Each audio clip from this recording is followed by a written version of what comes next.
This is the OSUIT Library, and today I'm just going to walk you through step by step of a basic database search. So first things first, just a couple of general statements. For one, databases do not always work the same as things like Google or Bing. So they normally search a very specific set of resources. So it's sources they normally curate, or it's over certain subjects or disciplines, but they're also very specific in how they search. So for example, if I type in a question in a database, I'm probably either going to not get any results, or I'm just going to get a bunch of results that may not be useful for what I'm looking for. So instead of typing in a question, we're going to use something called keywords instead. So keywords are kind of like the main ideas or concepts within your topic. So for example, if my research question was something like, how does social media affect young adult relationships? My keywords that I'd probably start out with are social media and young adult relationships, since that's the bulk of my question.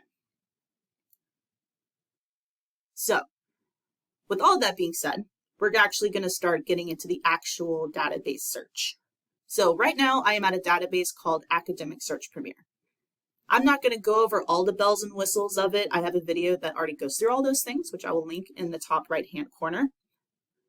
But what I'm going to do is I'm going to take the keywords that I mentioned earlier, and I'm actually going to type those in, just for the sake of showing you an example. So one thing you'll notice here, see how I use these two boxes, but there's actually three. So the really nice thing about databases is that it gives you the option of searching for multiple keywords together. So you're kind of stringing them together. Or in library world, we call them search strings. But for today, I'm just going to use these first two. And then you'll see this tiny little box right here called AND. So what this does is this tells the database that I only want results that have this up here and this. They have to have both of these together. Otherwise, it's not going to show up in my results. So I'm going to press search. And then these are our results right here.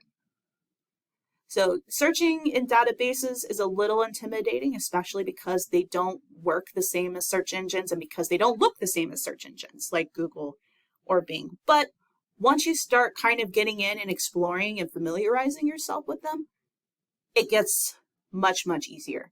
If you ever need help, if you ever need assistance with your searching or anything like that, you're welcome to come to the library and ask one of us, and we'll be happy to help you.